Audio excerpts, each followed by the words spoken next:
नमस्कार, मैं चित्रलेखा स्वागत करती हूँ आपका अपनी आज की क्लास में। वेरी वेरी गुड इवनिंग सभी को। कैसे हैं आप लोग? मैं आशा करती हूँ कि आप सभी स्वस्थ हैं और आपकी पढ़ाई भी बहुत अच्छी चल रही होगी। चलिए तो स्टार्ट करते हैं हम अपनी आज की क्लास। तो आज के हमारे जो थिंकर हैं वो क्लासिकल थिंकर हैं, यानी शास्त्रीय थिंकर हैं, और जिनका नाम है कार्ल मार्क्स। आपने कहीं ना कहीं पढ़ा होगा और सुना होगा कार्ल मार्क्स के विषय में। कार्ल मार्क्स हर जगह हम पढ़ते हैं, पॉलिटी में भी पढ़ते हैं, समाज शास्त्र में, सोशियोलॉजी में भी पढ़ते हैं, दर्शन शास्त्र में भी इनको हम पढ़ते हैं, राजनीति में भी कहीं ना कहीं इनका इन्वॉल्वमेंट हो जाता है, इकोनॉमिक्स में तो पढ़ते ही पढ़ते हैं। तो ये परीक्षा की दृष्टि से अपने आप में बहुत महत्वपूर्ण थिंकर है। इसके साथ साथ इसको जो इन्होंने जो थ्योरी दी है उनको हम मेंस में भी कोट करते हैं, एसे में भी कोट करते हैं, और कई बार तो प्रश्न जो है प्रॉपर इनकी थ्योरी से ही आ जाता है। तो थोड़ा ध्यान से पढ़िएगा कार्ल मार्क्स के विषय में, ठीक है। तो सबसे पहले जानते हैं कुछ फैक्ट इनके बारे में। इंपॉर्टेंट फैक्ट्स में लिखवाती हूँ उनके बारे में, धीरे धीरे करके स्टेप बाय स्टेप चलेंगे, फिर मैं आपको एक्सप्लेन करती जाऊंगी साथ के साथ कि कैसे कैसे घटनाक्रम हुई, क्या हुआ, ये कौन थे, क्या चीजें चल रही थी, क्यों इन्होंने थ्योरी दी, ठीक है। तो सबसे पहले नोट करिए इनका जन्म। जो इनका जन्म होता है यूरोप में होता है। जैसा कि मैंने कहा कि समाज शास्त्र का उद्भव कहाँ से होता है? यूरोप से, लेकिन पूर्णतः विकास कहाँ हुआ? अमेरिका में। जैसे डर्खाइम था, जन्म यूरोप में यहूदी परिवार में, इनका भी एक यहूदी परिवार में ही जन्म होता है। जो उनका जन्म होता है फ्रांस में, इनका जन्म होता है जर्मनी में। तो 5 मई 1818 में जर्मनी में राइन प्रांत के ट्रीविज नगर में इनका जन्म होता है। तो नोट करिएगा,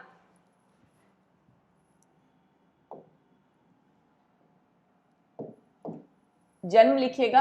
ये रहे प्यारे कार्ल मार्क्स जी, थोड़ा ध्यान से देखिएगा, ये आप ही को देख रहे हैं। इनका जन्म होता है 5 मई 1818 में जर्मनी के ट्रीविज नगर में। जर्मनी का एक नगर था ट्रीविज नगर में, ट्रीविज नगर के यहूदी परिवार में, यहूदी परिवार में। देखो इनका जन्म, अब यहां से एक चीज क्लियर करो, इनका जन्म हो रहा है 1818 में। तो सिंपल सी बात है भाई, पैदा होते ही तो कोई भी बच्चा माँ के पेट से ऐसा पैदा नहीं होगा कि 1818 में पैदा हुआ और 1819 में उन्होंने लिखना स्टार्ट कर दिया। अब लिखने के लिए उन्हें बड़ा होना पड़ेगा, खुद की पढ़ाई करनी पड़ेगी, चीजें समझनी पड़ेंगी, तब जाकर ये लिखना स्टार्ट करेंगे, ठीक है। अब याद करो, यूरोप में, ब्रिटेन में 1750 में जब हमारे यहाँ क्या, हमारे देश को गुलाम बनाया जा रहा था, कभी हमारे यहाँ प्लासी का, बक्सर का युद्ध हो रहा था 1750 के आसपास, याद करो 1764 के युद्ध को और इनको। लेकिन यूरोप में क्या चल रहा था 1750 में? औद्योगिक क्रांति। हमारी वजह से, हम एकमात्र रीजन है क्योंकि उपनिवेश रहे जो है, तो हम लोगों की वजह से वहां पर क्या हुई? औद्योगिक क्रांति हुई। अब उनके यहाँ मशीन उत्पाद करने लगी थी, हमारे यहाँ से कच्चा माल जाता था, वो माल वापस हमारे यहाँ आता था। अब जब उनके यहाँ औद्योगिक क्रांति हुई, औद्योगिक क्रांति के चरण में उनके यहाँ कुछ चीजें हुई, जैसे कि औद्योगिक क्रांति से पहले वहां पर क्या था?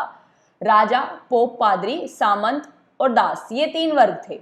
मान लिया पहले सबसे ऊपर पोप होते थे, फिर राजा, राजा के सामंत होते थे, मतलब सामंत और राजा मिले जुले, फिर लास्ट में दास आते थे मेनली, ओके।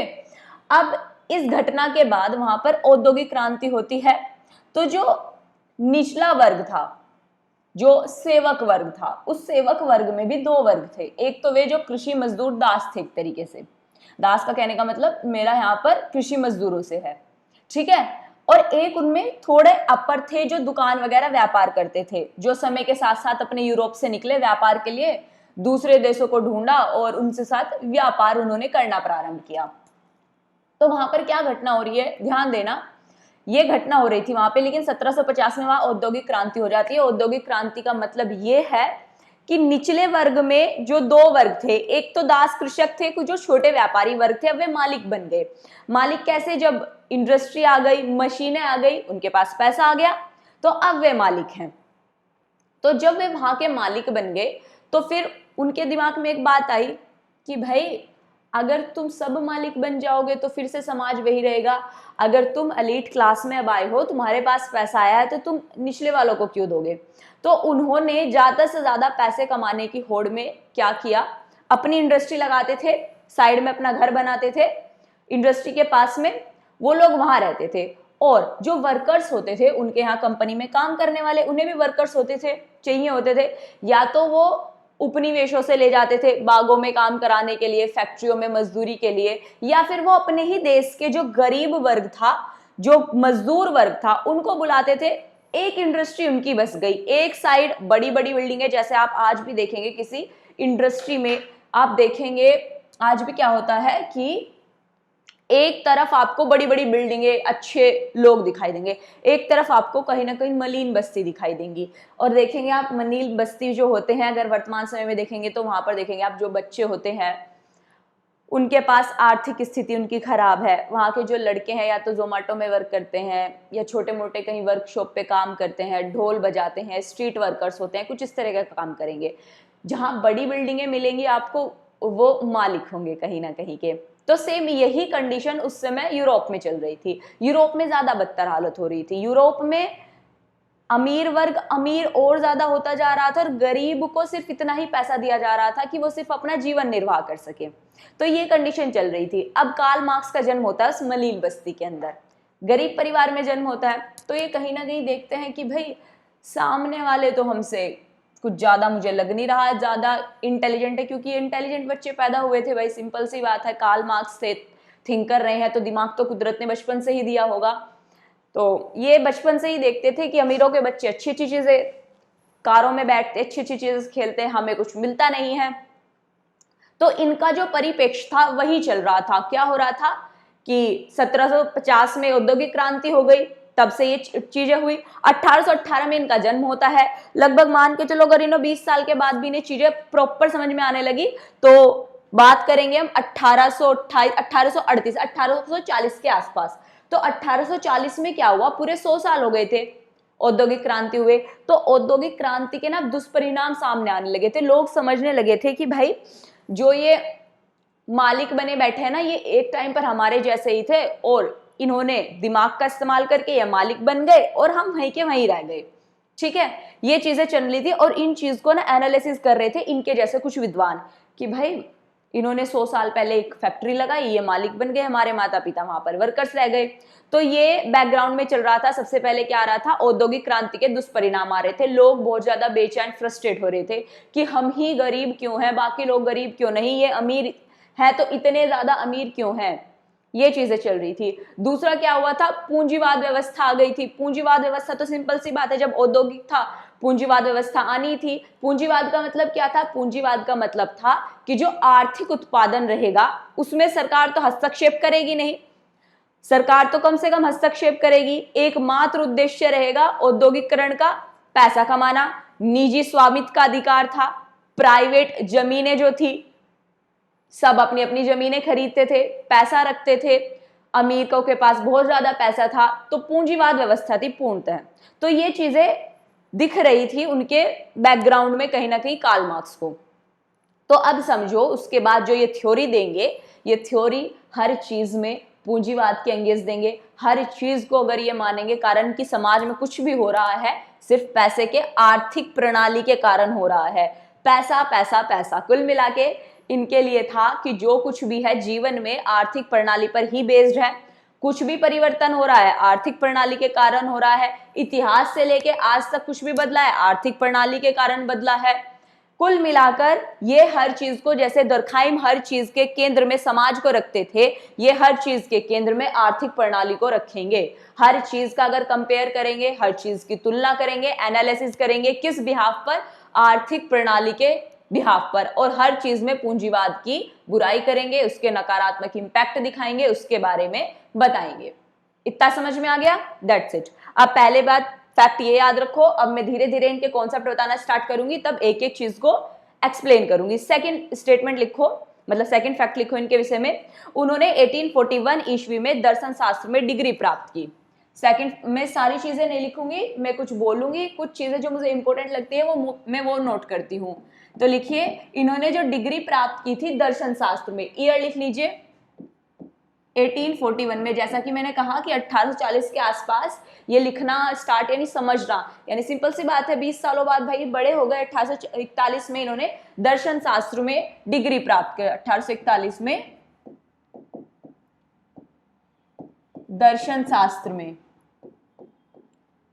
दर्शन शास्त्र में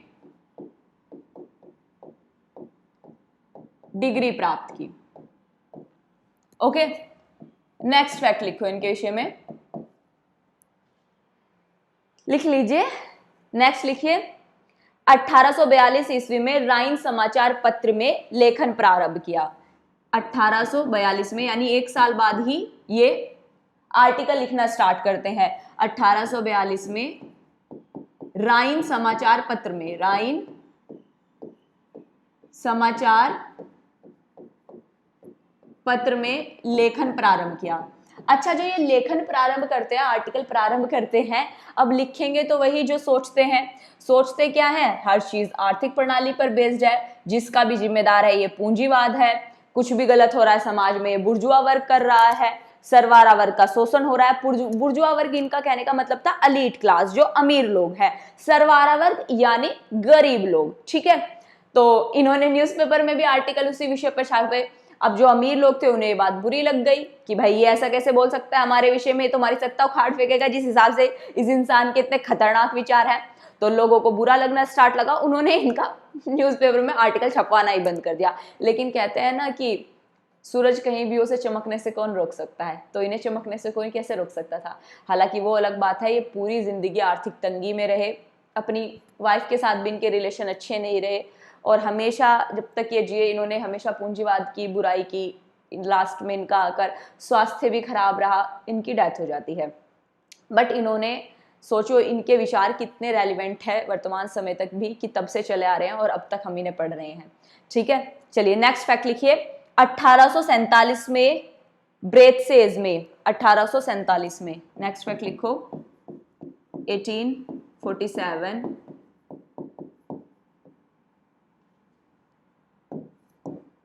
1847 में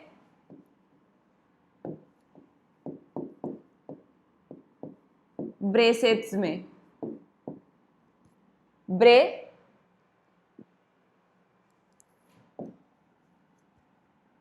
एक सेकेंड, ब्रेसेट्जे में 1847 में ब्रेसेट्जे में स्थापित कम्युनिस्ट लीग और क्षेत्रीय समिति, ब्रेसेज में कम्युनिस्ट लीग,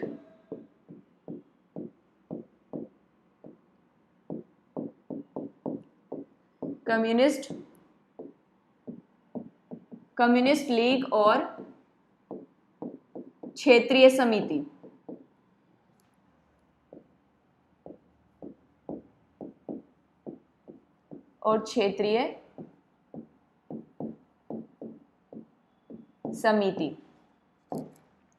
लिखिएगा जरा। कम्युनिस्ट लीग और क्षेत्रीय समिति के नेतृत्व की जिम्मेदारी मार्क्स को दी गई, यानी ये इस समिति के, कम्युनिस्ट लीग समिति के नेता बन गए। दोबारा बोल रही हूं, एक बार लिखिएगा। 1847 में ब्रेसेज में कम्युनिस्ट लीग और क्षेत्रीय समिति की कमान, या फिर कहिए बागडोर, या फिर समिति का नेतृत्व की जिम्मेदारी मार्क्स को सौंपी गई। इसी में कंटिन्यू करके लिखिएगा। 1848 में 1848 में कम्युनिस्ट घोषणा पत्र प्रकाशित हुआ। इसी में कंटिन्यू करके लिखना है। 1848 में कम्युनिस्ट घोषणा पत्र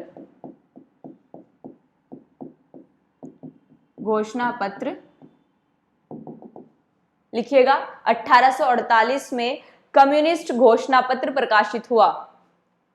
कम्युनिस्ट घोषणा पत्र प्रकाशित का मतलब एक घोषणा पत्र आया जिसमें कम्युनिस्टों ने जो उसको ज्वाइन कर रखा था अपनी मांगे रखी कि भाई देश में ऐसा होना चाहिए, ये सुधार होने चाहिए, इस प्रकार की कुछ बातें थी। ठीक है, चलिए लिखिएगा, नेक्स्ट लिखिएगा इसी में कंटिन्यू करके, घोषणा पत्र के अंत में कहा गया है।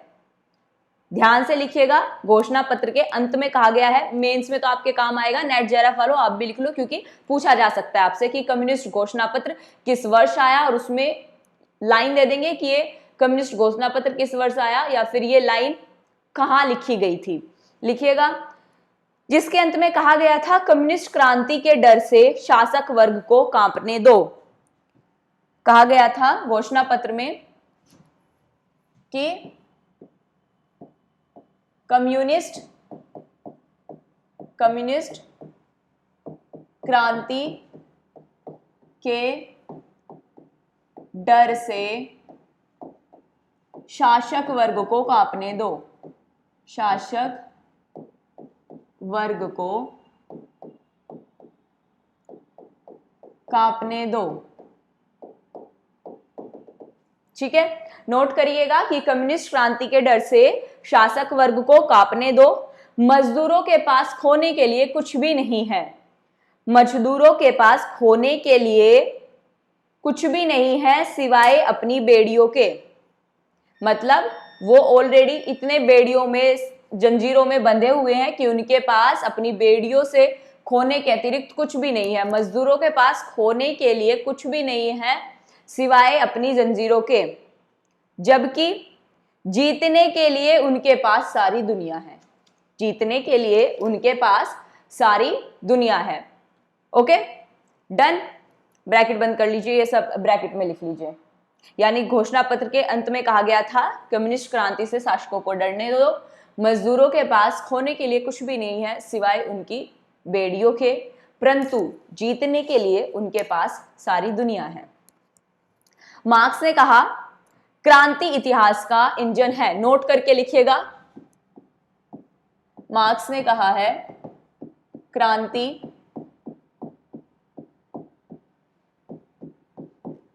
इतिहास का इंजन है।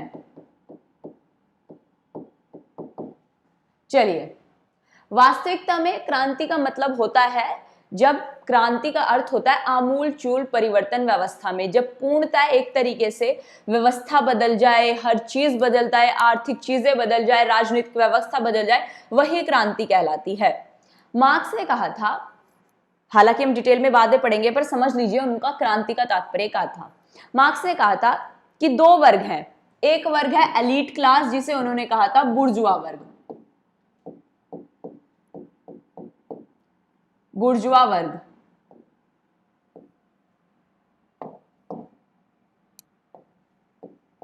बुर्जुआ वर्ग, इसे उन्होंने कहा एक तरीके से उद्योगपतियों को।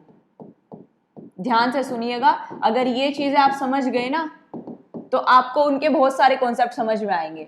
और ये है मजदूर वर्ग, मजदूरों को उन्हें कहा था सर्वहारा वर्ग, सर्वहारा वर्ग। अच्छा, उन्होंने कहा कि समाज में ना सिर्फ दो ही वर्ग हैं, एक एलीट क्लास जिसे बुर्जुआ वर्ग कहा, और एक डाउन क्लास यानी सर्वहारा वर्ग, मजदूर वर्ग। उन्होंने कहा कि संख्या में ज्यादा मजदूर हैं, इंडस्ट्री पर, पैसों पर अधिकार जो है समाज में सिर्फ एलीट क्लास का है, अमीर लोगों का है। एक दिन ऐसा आएगा जब ये मजदूर वर्ग रहेंगे, इन मजदूर वर्ग में भी दो तरह के लोग होंगे, एक वो जो बिल्कुल अनस्किल्ड लेबर होते हैं मजदूर, एक होता है स्किल्ड लेबर, थोड़े पढ़े लिखे समझदार सीईओ वगैरह। ठीक है, तो मार्क्स ने कहा कि ये जब पढ़ लिख जाएंगे, एलीट क्लास एक तरीके से थोड़े हो जाएंगे, मिडिल क्लास, ये पढ़ेंगे और ये अपने से जो नीचे काम करने वाले मजदूर हैं उन्हें जागरूक करेंगे कि सब कुछ हम करते हैं, मेहनत हम करते हैं, पैसा मालिक ले जाता है। हमारी जितनी भी बुरी कंडीशन है समाज में, जो हालात है, हमारे बच्चे अच्छे से नहीं पढ़ रहे, जो गरीबी है, उन सब का कारण ये बुर्जुआ वर्ग है, ये पूंजीवाद व्यवस्था है। तो एक दिन ऐसा आएगा, गुस्से में ये सारे मजदूर एकत्र होकर इन बुर्जुआ जो उद्योगपति हैं इनके घरों पर जाएंगे, इनकी फैक्ट्रियों में ताला मार देंगे, सब कुछ तहस नहस कर देंगे और इनसे इनका सब कुछ छीन लेंगे। इस प्रकार की क्रांति को इन्होंने माना है हिंसक क्रांति को, कि हिंसक क्रांति होगी एक समाज में आने वाले समय में, जब मजदूर वर्ग अपने अधिकारों से सचेत होंगे, जागेंगे, जागरूक होंगे और वो उद्योगपतियों को नष्ट कर देंगे समाज से। उसके बाद राज्य समाप्त हो जाएगा, एक शोषण विहीन समाज आएगा।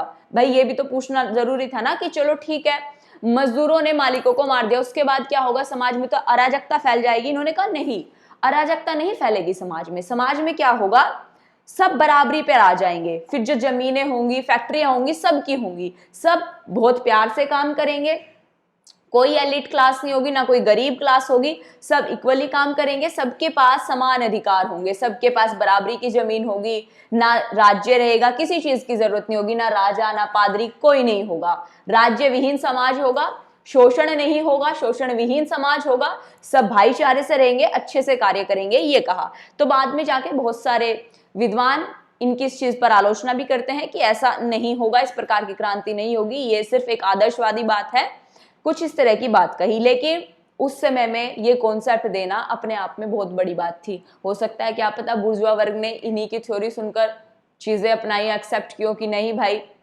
कुछ तो करना पड़ेगा, क्या पता वास्तव में क्रांति हो जाए। तो इनकी क्रांति का मतलब ये था, इसलिए इन्होंने कहा कि क्रांति इतिहास का इंजन है, इतिहास बदलना है तो अर्थव्यवस्था बदलनी होगी, जिसके लिए क्रांति होगी। That's it. चलिए अब नेक्स्ट पॉइंट लिखिए, फोर्थ पॉइंट हो गया, फिफ्थ पॉइंट लिखिएगा। फिफ्थ पॉइंट में लिखिएगा, क्रांति तक हो गया, फिफ्थ पॉइंट में लिखिएगा 1867 में मार्क्स की एक बुक है दास कैपिटल। 1867 में इनकी एक बुक है, कृति है या रचना या बुक, दास कैपिटल। अक्सर पूछी जाती है एग्जाम में, दास कैपिटल लिखिएगा। आगे कंटिन्यू करके दास कैपिटल से आगे लिखिएगा, का प्रथम खंड जर्मनी भाषा में प्रकाशित हुआ। यानी 1867 में जो इनकी बुक थी उसका जो फर्स्ट पार्ट है वो 1867 में जर्मन लैंग्वेज में प्रकाशित होता है। दास कैपिटल का प्रथम खंड जर्मन भाषा में प्रकाशित हुआ। इसमें उन्होंने पूंजीवाद का बड़ा गंभीर विश्लेषण किया है। इस बुक में, दास कैपिटल में पूंजीवाद का बड़ा गंभीर विश्लेषण। गंभीर विश्लेषण क्या, कि क्या क्या कमियां हैं और किस प्रकार दूर होंगी, क्रांति होंगी, इसी प्रकार की इन्होंने बातें कही। इसका पूंजीवाद का गंभीर विश्लेषण किया। नेक्स्ट इसी में कंटिन्यू करके लिखिएगा, तथा इस मान्यता को बल देकर प्रतिपादित किया है कि मनुष्य के अस्तित्व को उसकी चेतना निर्धारित नहीं करती। ध्यान से सुनिएगा, लिखिएगा, विश्लेषण किया, इससे आगे लिखिएगा, तथा इस मान्यता को बल देकर प्रतिपादित किया है, यानी इस मान्यता पर बल दिया है। किस मान्यता पर? इस मान्यता पर बल देकर प्रतिपादित किया है कि मनुष्य के अस्तित्व को उसकी चेतना निर्धारित नहीं करती। किस बात पर बल दिया है? कि मनुष्य की चेतना, कि मनुष्य की चेतना को, लिखिएगा, कि मनुष्य की चेतना को, मनुष्य के अस्तित्व को उसकी चेतना निर्धारित नहीं करती। सॉरी, मनुष्य के अस्तित्व को, मनुष्य के अस्तित्व को उसकी चेतना निर्धारित, उसकी चेतना निर्धारित नहीं करती, अपितु सामाजिक परिस्थितियां करती हैं। नहीं करती, अपितु सामाजिक परिस्थितियां या आर्थिक परिस्थितियां निर्धारित करती हैं। आर्थिक परिस्थितियां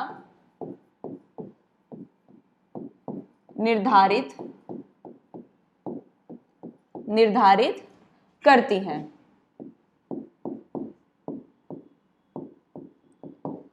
चलिए ये नोट कर लीजिए, इन्होंने ये बात इस बुक में कही है। अच्छा, जो चीजें मैं आपको समझा रही हूं, कृपया करके ये मत समझिएगा कि मैं किसी विचारधारा का समर्थन कर रही हूं, मैं सिर्फ वही चीज बता रही हूं जो इनकी विचारधारा थी। एग्जाम्पल मैं इसलिए देती हूं ताकि आपको समझ में आए, इतना समझ लीजिएगा बस। मनुष्य के अस्तित्व को उसकी चेतना निर्धारित नहीं करती, अपितु सामाजिक परिस्थितियां या आर्थिक परिस्थितियां निर्धारित करती है। इस लाइन का मतलब समझे आप? देखो, कार्ल मार्क्स ने कहा है जब कोई बच्चा जन्म लेता है, उसकी चेतना यानी उसका माइंड एक तरीके से, वो किस प्रकार व्यवहार करेगा, क्या बातें बोलेगा, किस प्रकार वो सोचेगा, किस प्रकार खाएगा, बैठेगा, किस समाज में रहेगा, ये उसकी चेतना यानी उसका खुद का माइंड ये डिसाइड नहीं करता कि मैं ऐसा बनूंगा, मैं कलेक्टर बनूंगा, मैं जज बनूंगा। ये वो बच्चा खुद या उसका मस्तिष्क डिसाइड नहीं करता, ये उसकी जो सामाजिक परिस्थितियां होती है या उनके घर परिवार की जो आर्थिक परिस्थितियां होती हैं वो डिसाइड करती हैं। ये मार्क्स का कहना था कि किसी भी बच्चे की जो चेतना होती है, उसका खुद का जो अस्तित्व होता है, वो उसकी चेतना से, उसके दिमाग से डिसाइड नहीं होता, आर्थिक परिस्थितियों, आ गया ना यहाँ पर भी आर्थिक कारण, वो हर चीज के केंद्र में आर्थिक परिस्थितियों को रखेंगे, आर्थिक उनका मेन मुद्दा रहेगा। उनका कहने का मतलब है कि कोई भी इंसान का जो अस्तित्व है समाज में, वो निर्धारण आर्थिक परिस्थितियों से होता है। That's it. ओके, ध्यान रखिएगा, सामाजिक परिस्थितियां या फिर आर्थिक परिस्थितियां निर्धारित करती हैं। ये आप मेंस में भी कोट कर सकते हैं या फिर नेट जेआरएफ में डायरेक्ट ये स्टेटमेंट दे दिया जाएगा, पूछा जाएगा ये स्टेटमेंट किसका है। चलिए, बहुत बड़ी बात है, मैंने बहुत इजीली समझाई है, तो ध्यान रखिएगा। चेतना का मतलब होता है एक तरीके से उसका कॉन्शियसनेस, उसकी जो माइंड पावर होती है, ठीक है। अस्तित्व का मतलब होता है वाकई में ही वो इंसान जो समाज में है या नहीं है, अस्तित्व, ठीक है। और सामाजिक और आर्थिक परिस्थितियों का मतलब है कि उनकी आर्थिक कंडीशन कैसी है उस घर वालों की, या फिर बच्चों का, उसका पर्यावरण कैसा है, ये चीजें। 5th पॉइंट हो गया। अब 6th पॉइंट नोट करिएगा। नेक्स्ट पॉइंट लिखिएगा, 14 मार्च 1883 को उनका निधन हो गया। 14 मार्च 1883 को उनका निधन हो गया,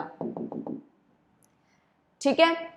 नेक्स्ट पॉइंट लिखिएगा। अब 6 पॉइंट हो गया। 7 पॉइंट लिखिएगा। मैं ये कॉन्सेप्ट में भी लिखवा सकती थी, लेकिन मैंने इनके ना 3 पॉइंट बना लिए यहां से। जो चीजें वो बताई, एक तो उनके आर्थिक परिप्रेक्ष्य से, सामाजिक परिस्थितियों से, उनके विचार, जो उनका बैकग्राउंड में घटनाएं चल रही थी देश में, उनके विचारों पर प्रभाव पड़ा। उससे अलग उन्होंने कुछ ना बुक तो पढ़ी होंगी, किन्हीं थिंकर्स को पढ़ा होगा समाज में कि भाई उनके, अब ऐसा तो है नहीं कोई दैवीय शक्ति थी कि अपने आप से आइडियाज आ गई, लाइट चल रही है, आइडियाज आ गई माइंड में। अब उन्होंने कोई बुक्स, किन्हीं थिंकर्स को तो पढ़ा होगा ना, कि जहां से उन्होंने एनालिसिस किया होगा, अच्छा ये चीज है, ये चीज है, नहीं नहीं ये चीज गलत है, इस थिंकर ने ऐसा होना चाहिए। तो उन्होंने कुछ थिंकर्स को पढ़ा और वहां से जो उन्होंने कॉन्सेप्ट उठाया, और उसमें या तो उन्होंने कहा हाँ ये चीज सही थी, अब इस चीज में ये और चीज ऐड कर देनी चाहिए, या फिर उन्होंने कहा नहीं ये चीज नहीं है, ये चीज सही है, ठीक है। तो वो पॉइंट्स में लिखवा रही हूं। 7th पॉइंट में लिखिएगा कि उनके जो कॉन्सेप्ट थे उनमें जर्मन विद्वानों का प्रभाव रहा। थोड़ी हेडिंग लिखिएगा 7 पॉइंट में। 7 पॉइंट अलग पेन से लिखिएगा कि जर्मन विद्वानों का प्रभाव, विद्वानों का प्रभाव। अब यहां से कंटिन्यू करना स्टार्ट कीजिएगा, आगे से लिखिएगा। मार्क्स ने समाज के विकास के लिए, मार्क्स ने समाज के विकास के लिए, लिख लीजिए, मार्क्स ने समाज के विकास के लिए हीगल की द्वंद्वात्मक पद्धति को अपनाया। किसको अपनाया?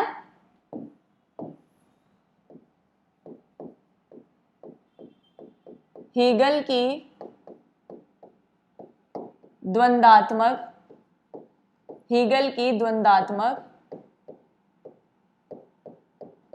पद्धति को अपनाया।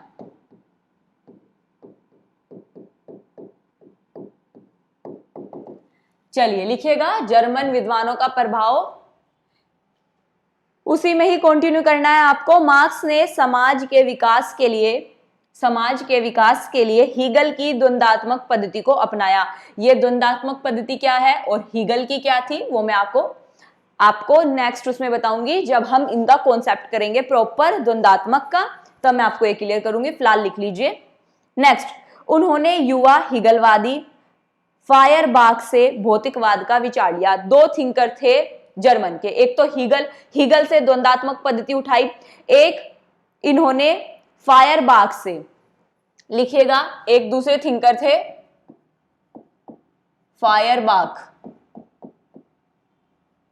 फायरबाख से भौतिकवाद का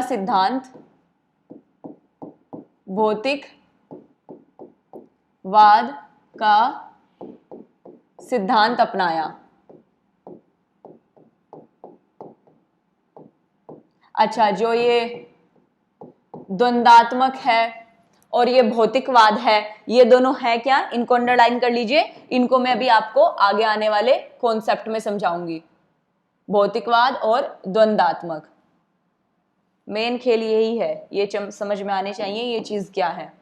ठीक है, चलिए नेक्स्ट, अब हेडिंग लिखिएगा। 7 पॉइंट हो गया, 8 पॉइंट में लिखिएगा। 8 पॉइंट में लिखिएगा ब्रिटिश अर्थशास्त्रियों का प्रभाव। ब्रिटिश अर्थशास्त्रियों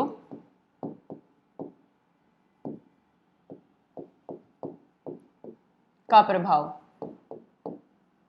अब ब्रिटिश के भी कोई ना कोई थिंकर्स रहे होंगे जहां से इन्होंने कुछ ना कुछ बोरो किया है, तो उनका प्रभाव इसीलिए आया। तो नोट कीजिएगा, मार्क्स ने ब्रिटिश अर्थशास्त्री एडम स्मिथ का नाम आपने इकोनॉमिक्स में जरूर सुना होगा, जिन्होंने हस्तक्षेप का सिद्धांत दिया था, एडम स्मिथ, कि भाई राज्य को ज्यादा हस्तक्षेप नहीं करना चाहिए। लिखिए, एडम स्मिथ, रिकार्डो आदि। एक है एडम स्मिथ, एक है रिकार्डो। एडम स्मिथ, रिकार्डो आदि से श्रम के मूल्य सिद्धांत को अपनाया। श्रम के मूल्य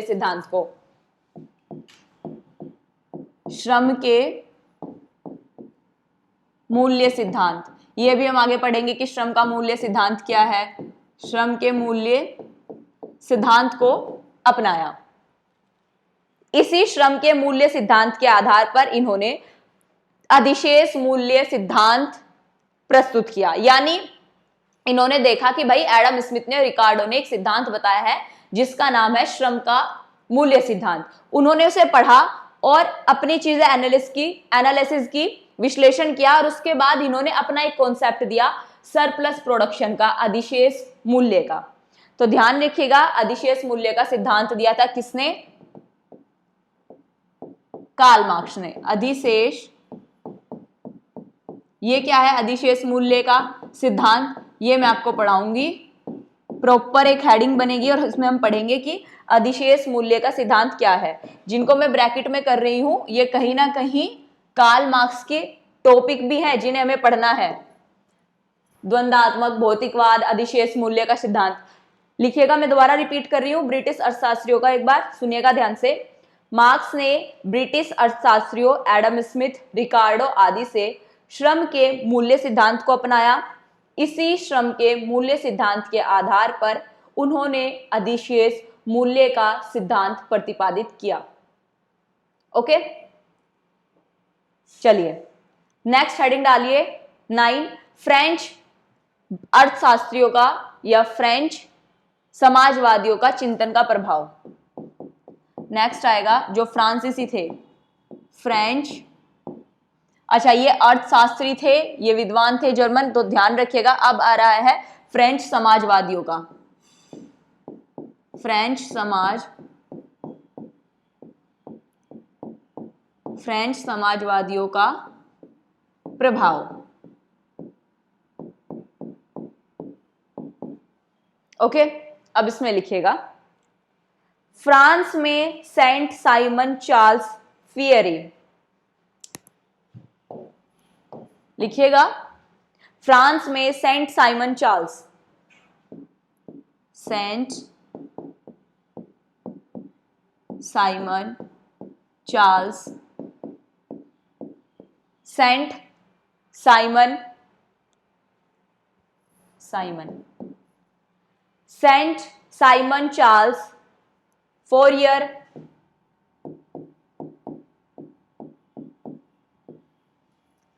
सेंट साइमन चार्ल्स फोरियर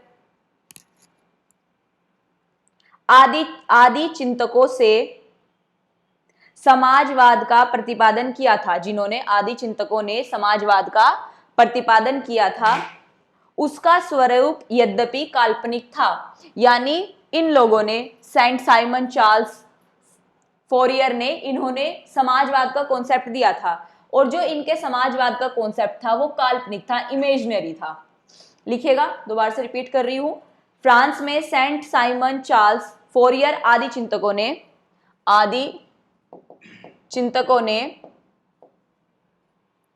समाजवाद का प्रतिपादन किया था, यानी समाजवाद का कॉन्सेप्ट दिया था। उसका स्वरूप यद्यपि काल्पनिक था, तथापि वह अपने चरित्र में क्रांतिकारी था। स्वरूप क्या था? इमेजिनरी था, लेकिन उन्होंने इमेजिन किया था काल्पनिक होने के बाद भी कि उसका जो स्वरूप रहेगा वो क्रांतिकारी रहेगा। तो ध्यान रखिएगा, समाजवाद प्रतिपादित किया, उसके बाद कहा कि वह काल्पनिक था। काल्पनिक होने के बाद उसका स्वरूप इन्होंने क्रांतिकारी बताया, इन्हीं थिंकर्स ने। स्वरूप क्रांतिकारी, उसका स्वरूप क्रांतिकारी था। ठीक है, नेक्स्ट, बुर्जुआ वर्ग के विनाश और वर्ग विहीन समाज की स्थापना का विचार फ्रांसीसी चिंतक से ग्रहण किए गए थे। जैसे मैंने बताया ना अभी कि बुर्जुआ वर्ग का विनाश कर दिया जाएगा, उनको मार देंगे मजदूर एक दिन जाकर, तो जो ये विचार है इन्होंने, ये इन्हीं फ्रांसीसियों से इन्होंने एक्सेप्ट किया था। जो लिखिएगा, बुर्जुआ वर्ग के विनाश और वर्ग विहीन समाज। वर्ग विहीन का मतलब कि कोई क्लास नहीं होगी, ना कोई अमीर ना कोई गरीब, वर्ग विहीन। बुर्जुआ वर्ग के विनाश और वर्ग विहीन समाज की स्थापना का विचार, वर्ग विहीन समाज की स्थापना का विचार फ्रांसीसी चिंतन से ग्रहण किए गए थे। फ्रांसीसी चिंतन से ग्रहण किए गए थे। ओके, चलिए अब हमने सबसे पहले, अब आज हमारी दो चीजें क्लियर हुई। एक तो बैकग्राउंड क्लियर हुआ। बैकग्राउंड का मतलब पृष्ठभूमि, एक तरीके से कि कार्ल मार्क्स के समय पर उनके मतलब राज्य में कहिए, साम्राज्य में कहिए, स्टेट में कहिए, क्या क्या घटनाएं चल रही थी। पूंजीवाद का जो दुष्परिणाम था वो सामने आ रहा था, सामंतवाद था ही वहां पर। एक तरीके से सामंतवाद का मतलब पतन हो चुका था, डिक्लाइन हो चुका था। अब नए बिजनेसमैन जो क्या थे, मालिक बन गए थे। पूंजीवादी व्यवस्था वहां पर थी। तीन चीजें थी मेनली। ठीक है, तो हमने बैकग्राउंड जान लिया, बैकग्राउंड में क्या चल रहा था। फिर हमने जाना उनके बारे में इंपॉर्टेंट फैक्ट्स कि भाई उनका जन्म कहाँ पर हुआ, उनकी पढ़ाई कहाँ पर हुई, डिग्री किस चीज में ली उन्होंने, न्यूज़पेपर एक छापा था, उसके बाद उनके विचारों पर किन किन लोगों का प्रभाव रहा, किन किन चिंतकों का प्रभाव रहा, ये हमने जान लिया। ये हमारा कंप्लीट, गुड। ठीक है, नेक्स्ट अब उनकी विचारधारा के आधार स्तंभ थे, वो लिख लेते हैं। विचारधारा के आधार स्तंभ का मतलब क्या है कि उन्होंने कौन कौन सी थ्योरी दी, कौन कौन से सिद्धांत दिए। उनके मेनली हम 6 सिद्धांत हैं जो महत्वपूर्ण है परीक्षा की दृष्टि से, वो 6 के 6 पढ़ेंगे। लिखिएगा, हेडिंग डालिएगा, मार्क्स की विचारधारा के निम्नलिखित आधार स्तंभ है। हेडिंग है नई, पेज चेंज, हेडिंग चेंज। लिखिएगा, मार्क्स की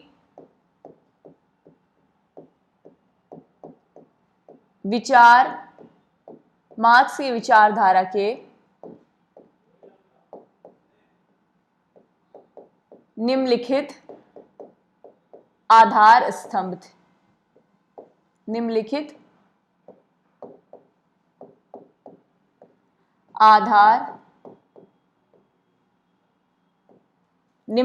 आधार स्तंभ है। ये हेडिंग हो गई आपकी। अब इसमें 1 बाय 1 लिखिएगा। 6 कॉन्सेप्ट लिखिएगा। सबसे पहले लिखिएगा द्वंद्वात्मक भौतिकवाद। द्वंद्वात्मक भौतिकवाद, हम पहले ये पढ़ेंगे द्वंद्वात्मक भौतिकवाद क्या है। नेक्स्ट लिखिएगा ऐतिहासिक भौतिकवाद। ऐतिहासिक भौतिकवाद।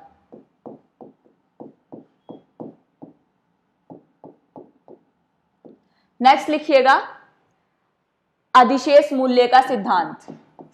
अच्छा, जो अभी तक मैंने लिखा है ये तीनों चीज आपने सुन ली कहीं ना कहीं इंपॉर्टेंट फैक्ट्स में कि भाई किन चीजों से, मतलब किन थिंकर से ये ली गई, कुछ कुछ जान भी लिया कि क्या चीजें हैं, एग्जैक्ट नहीं पता क्या है वो हम आगे पढ़ेंगे। अभी अधिशेष मूल्य का सिद्धांत या फिर अतिरिक्त मूल्य का सिद्धांत। ठीक है, 3 कॉन्सेप्ट हो गए, 3 और लिखिए। नेक्स्ट लिखिए वर्ग संघर्ष का सिद्धांत। वर्ग संघर्ष का सिद्धांत। नेक्स्ट लिखिएगा 5th पॉइंट लिखिएगा मार्क्स का क्रांति का सिद्धांत। मार्क्स का क्रांति का सिद्धांत। और एक लिखिएगा अलगाव, अलगाव का सिद्धांत।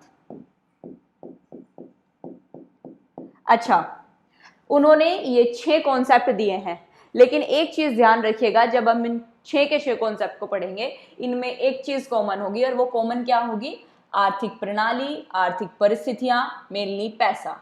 ठीक है, इन सब के केंद्र में एक चीज होगी, वो होगी आर्थिक प्रणाली या उत्पादन प्रणाली या फिर आर्थिक परिस्थितियां। इस चीज को अपने माइंड में रख के पढ़िएगा कि हम कभी भी मार्क्स को पढ़ रहे हैं, हर चीज के केंद्र में आर्थिक स्थिति होगी। ओके, चलिए तो अब स्टार्ट करते हैं हम पहले टॉपिक से, द्वंद्वात्मक भौतिकवाद। हेडिंग डालिएगा फर्स्ट,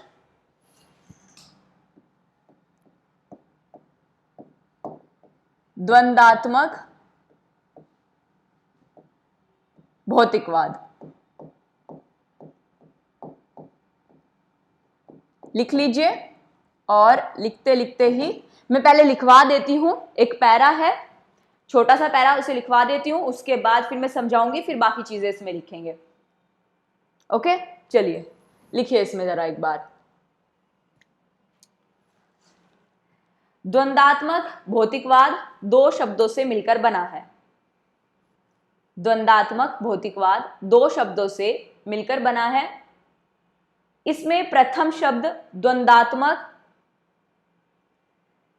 द्वंद्वात्मक भौतिकवाद 2 शब्दों से मिलकर बना है। इसमें प्रथम शब्द द्वंद्वात्मक उस प्रक्रिया को स्पष्ट करता है, जो फर्स्ट वर्ड है द्वंद्वात्मक, द्वंद्वात्मक उस प्रक्रिया को, द्वंद्वात्मक जो है उस प्रक्रिया को स्पष्ट करता है जिसके अनुसार सृष्टि का विकास हो रहा है। द्वंद्वात्मक क्या कर रहा है? जिसके अनुसार सृष्टि का विकास हो रहा है, विकास हो रहा है। मैं दोबारा से रिपीट करती हूं, ध्यान दीजिएगा। इसमें प्रथम शब्द द्वंद्वात्मक उस प्रक्रिया को स्पष्ट करता है जिसके अनुसार सृष्टि का विकास हो रहा है। अब ये सृष्टि का विकास कैसे हो रहा है मैम? ये तो सर के ऊपर से बात चली गई, समझ में नहीं आई, समझाऊंगी, एक सेकंड लिख लीजिए पहले, उसके बाद ब्रैकेट में लिखिएगा अर्थात सृष्टि में समय के साथ परिवर्तन हो रहा है। अर्थात सृष्टि में समय के साथ परिवर्तन हो रहा है। लिखिएगा अर्थात सृष्टि में समय के साथ परिवर्तन हो रहा है। चलिए नेक्स्ट लिखिएगा, दूसरा शब्द है भौतिकवाद। दूसरा शब्द है भौतिकवाद, सृष्टि के मूल तत्व को सूचित करता है। जो भौतिकवाद शब्द है यह सृष्टि के मूल तत्व को सूचित करता है। सब्र रखिए, मैं समझाऊंगी अभी कि क्या है मूल तत्व, क्या है, तो समझ नहीं आया लिख लीजिए पहले। दूसरा शब्द भौतिकवाद सृष्टि के मूल तत्व को सूचित करता है, ब्रैकेट में लिखिएगा, अर्थात सृष्टि के मूल में पदार्थ है, ब्रैकेट बंद, ब्रैकेट में लिखिएगा अर्थात सृष्टि के मूल में, अर्थात सृष्टि के मूल में पदार्थ है, ब्रैकेट बंद। नेक्स्ट लाइन से लिखिएगा यह सिद्धांत, आई रिपीट, यह सिद्धांत भौतिकवाद की मान्यताओं को, यह सिद्धांत भौतिकवाद की मान्यताओं को द्वंद्वात्मक पद्धति के, यह सिद्धांत भौतिकवाद की मान्यताओं को द्वंद्वात्मक पद्धति के साथ मिलाकर, द्वंद्वात्मक पद्धति के साथ मिलाकर सामाजिक परिवर्तन की व्याख्या देने का प्रयत्न करता है। द्वंद्वात्मक पद्धति के साथ मिलाकर सामाजिक परिवर्तन की व्याख्या देने का प्रयत्न करता है, सामाजिक परिवर्तन की व्याख्या देने का प्रयत्न करता है।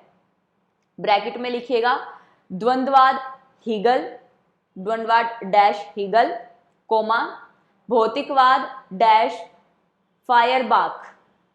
मैंने लिखवाया था जैसे आपको कि द्वंद्वात्मक कहां से लिया, हीगल के कॉन्सेप्ट से उठाया, और भौतिकवाद कहां से उठाया, फायरबाख से। तो मैंने वही ब्रैकेट में लिखवाया है क्योंकि नेट जेआरएफ में पूछ लिया जाता है कि जो मार्क्स का द्वंद्वात्मक सिद्धांत है वो किस थिंकर से प्रभावित होकर लिखा या किस थिंकर का प्रभाव था, और जो भौतिकवाद है उस पर किस थिंकर का प्रभाव था। ठीक है, तो इन दोनों को याद रखिएगा। हो गया आपका कंप्लीट। चलिए अब समझते हैं कि एक्चुअल में भौतिकवाद और द्वंद्वात्मक है क्या। देखो पहले आप समझो भौतिकवाद को, उसके बाद आपको समझ में आएगा द्वंद्वात्मक। पेन कॉपी छोड़ दीजिए थोड़ी देर के लिए, बस कंसंट्रेट करनी है मेरी बातों पर। जो ये सृष्टि है, दो तरह के विचारक थे उस समय। जो ये पूरा समाज है, पूरा सृष्टि है जहां पर लोग रहते हैं, उनमें कुछ विद्वान रह रहे थे। एक विद्वान वो थे जो आदर्शवादी विद्वान थे। आदर्शवादी छोड़ दीजिए कि आदर्शवादी क्या है। आदर्शवादी तरीके से होते हैं जो हर चीज को आइडियलिज्म से कंपैरिजन करते हैं। वो हमारा खेल नहीं है समझना, हमारा जो मेन खेल है वो समझ लीजिए। जो आदर्शवादी थे ना लोग, वो मान रहे थे कि जो सृष्टि है, सृष्टि के मूल में विचार है। मतलब उनका कहने का मतलब ये था कि दुनिया में पहले विचार आए, पहले इंसान सोचता है उसके बाद प्रक्रिया करता है। पहले विचार आए और उसके बाद उसको इम्प्लीमेंट किया गया, तब जाकर सृष्टि बनी। सृष्टि से क्या हुआ, व्यक्तियों में समाज बना, समाज के अलग अलग पार्ट्स बने। इनका कहने का मतलब ये था कि पहले क्या है, पहले चेतना है, पहले क्या है, विचार है। पहले चेतना मानी या विचार मानी आदर्शवादी लोगों ने। ठीक है, इनका कहने का मतलब ये था कि व्यक्ति पहले सोचता है, हर चीज दुनिया में जो भी हो रही है पहले, जैसे अगर ये पेन बनाना है तो व्यक्ति ने पहले व्यक्ति ने पहले सोचा, उसके बाद इंप्लीमेंट किया, पेन बनाया। That's it. ये कहानी थी आदर्शवादियों की। अब दूसरे जो थिंकर थे वो थे भौतिकवादी थिंकर। उन्होंने माना कि नहीं, पहले विचार नहीं आया। उन्होंने कहा पहले मैटर, पदार्थ आया, कि भाई इस पेन का ना कुछ प्लास्टिक वगैरह पहले थी समाज में, ब्रह्मांड में कहीं ना कहीं पहले प्लास्टिक थी। प्लास्टिक को देखा, तब जाकर उन्होंने सोचा, प्लास्टिक को देखकर ओ इसका उपयोग कर लिया जाए, तब जाकर विचार आए और तब जाकर ये चीज बनी। दूसरे जो भौतिकवादी थे उन्होंने माना कि पहले विचार नहीं आए, पहले पदार्थ था, यानी सृष्टि के मूल में विचार नहीं है, सृष्टि के मूल में पदार्थ है। आदर्शवादियों ने माना सृष्टि के मूल में विचार है, भौतिकवादियों ने माना सृष्टि के मूल में पदार्थ है। मार्क्स ने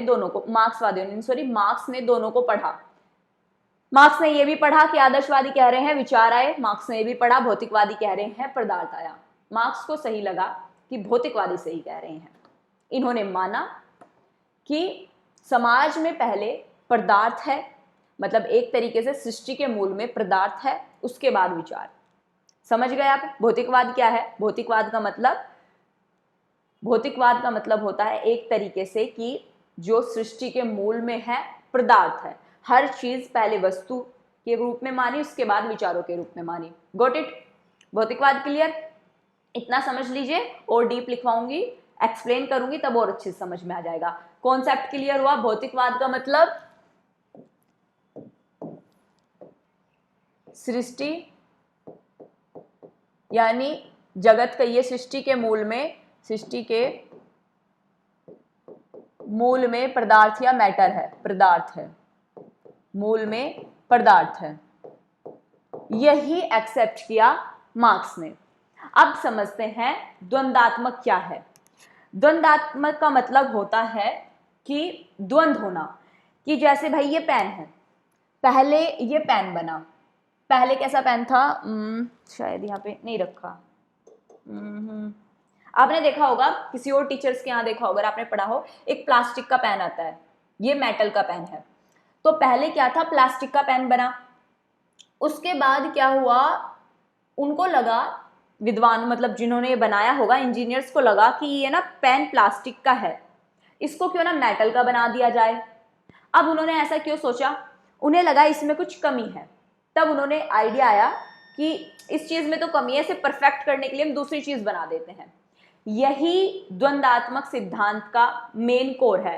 कहने का मतलब यह है कि सृष्टि में हर चीज इम्परफेक्ट है, हर चीज पूर्णतः 100% सही नहीं है। कहीं ना कहीं जब चीजें इम्परफेक्ट हैं तो क्या होता है, उनको परफेक्ट करने के लिए व्यक्ति सोचता है कि ये नहीं, इससे अच्छा ये रहेगा। तो यानी समाज परिवर्तनशील है।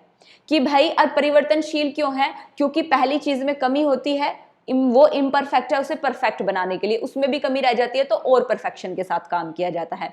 यही चीज है द्वंद्वात्मक प्रणाली। द्वंद्वात्मक का मतलब यह है कि समाज परिवर्तनशील है, सृष्टि परिवर्तनशील है, सृष्टि में विचारों का, पदार्थों का, वस्तुओं का समय के साथ परिवर्तन होता है। समय के साथ हर चीज बदल जाती है, समय के साथ लोगों के विचार बदलते हैं, समय के साथ वस्तुएं बदलती है, समय के साथ आर्थिक प्रणाली बदलती है। आर्थिक प्रणाली क्यों कहा, क्योंकि मेन कॉन्सेप्ट मार्क्स का आर्थिक प्रणाली है। वो कहेंगे कि भाई दास युग में हम लोग हाथों से आटा पीसते थे चक्की में, लेकिन फिर चक्की बदल गई, मशीनों से आटा पीसने लगा, तो आर्थिक प्रणाली बदल गई। आर्थिक प्रणाली बदल गई, समाज में परिवर्तन हुआ, लोगों के विचारों में परिवर्तन हुआ। अब लोग इंडिविजुअल रहना पसंद करते हैं, पहले लोग समूह में रहते थे, पहले लोग बड़े परिवार में रहते थे, अब लोग इंडिविजुअल लिव इन रिलेशनशिप में रहते हैं, अकेले रहते हैं। इन सब का कारण क्या है, इन सब का कारण है आर्थिक प्रणाली में परिवर्तन। और आर्थिक प्रणाली में परिवर्तन कैसे हुआ, बोले भौतिकवाद और द्वंद्वात्मक से हुआ। भौतिकवाद से कैसे, कि भाई सृष्टि में ना पदार्थ है, और द्वंद्वात्मक कैसे, कि समाज परिवर्तनशील है इसलिए परिवर्तन हुआ। समझ गए कि द्वंद्वात्मक क्या है, भौतिकवाद क्या है। वही चीज अब देखो, दोबारा से रिपीट करो, वही चीज मैंने आपको लिखवाई है कि द्वंद्वात्मक भौतिकवाद दो शब्दों से मिलकर बना है। प्रथम शब्द है द्वंद्वात्मक, यह उस प्रक्रिया को स्पष्ट करता है, यानी प्रोसेस को स्पष्ट करता है जिसके अनुसार सृष्टि का विकास हो रहा है। द्वंद्वात्मक मतलब सृष्टि का विकास तभी तो हो रहा है कि भाई कोई चीज इम्परफेक्ट थी, अब चेंज कर कर दूसरी आई, नहीं भाई ये चीज भी सही नहीं है, अब तीसरी आ रही है, तो समाज बदल रहा है। इसी प्रकार से विचार बदल रहे हैं, तो समाज या सृष्टि परिवर्तनशील है, ये द्वंद्वात्मक बताता है। नेक्स्ट लिखा है, दूसरा शब्द है भौतिकवाद, कि सृष्टि के मूल में, मूल तत्व जो है सृष्टि के मूल में क्या है, पदार्थ है। पदार्थ का मतलब मैटर है, पहले विचार नहीं है, पहले पदार्थ आया। यही मैंने इसमें लिखवाया है। फिर लिखवाया है, यह सिद्धांत भौतिकवाद की मान्यताओं को द्वंद्वात्मक पद्धति के साथ मिलाकर सामाजिक परिवर्तन की व्याख्या देने का प्रयास करता है। द्वंद्वात्मक के साथ भौतिकवाद को मिलाता है कि भाई द्वंद्वात्मक समाज परिवर्तन हो रहा है, भौतिकवाद की चीजें हैं जो इनके साथ दोनों मिलकर परिवर्तन हो रहा है। यही कॉन्सेप्ट बताया किसने, मार्क्स ने बताया। और द्वंद्वात्मक कहां से लिया, हीगल से लिया। भौतिकवाद कहां से लिया, फायरबाख से लिया। इतना सा कॉन्सेप्ट था, यही समझना था। अब हम इसे कल कंटिन्यू करेंगे, कल सारी चीजें लिखेंगे कि द्वंद्वात्मक प्रक्रिया है क्या, फिर भौतिकवाद क्या है। उसके बाद हम थोड़ा लिखेंगे कि द्वंद्वात्मक जो भौतिकवाद है इसकी विशेषताएं क्या है, उसके बाद इसकी थोड़ी आलोचना भी लिखेंगे कि द्वंद्वात्मक भौतिकवाद की आलोचनाएं की होती हैं। तत्पश्चात हम लिखेंगे ऐतिहासिक भौतिकवाद क्या है। उसके बाद हम सारे वन बाय वन करके सारे कॉन्सेप्ट कर लेंगे। हो सकता है जो कार्ल मार्क्स है आपके 3 क्लास में कंप्लीट हो, क्योंकि ये डर्कहाइम से भी ज्यादा समय लेंगे चीजों को समझाने के लिए। हम एक एक चीज क्लियर करके लेंगे तो टाइम थोड़ा ज्यादा लगे, लेकिन कॉन्सेप्ट क्लियर होना चाहिए। ओके, चलिए, तो धन्यवाद अपना इतना कीमती वक्त हमें देने के लिए, क्लास को अटेंड करने के लिए। Thank you very much. मिलते हैं नेक्स्ट क्लास में, तब तक के लिए धन्यवाद।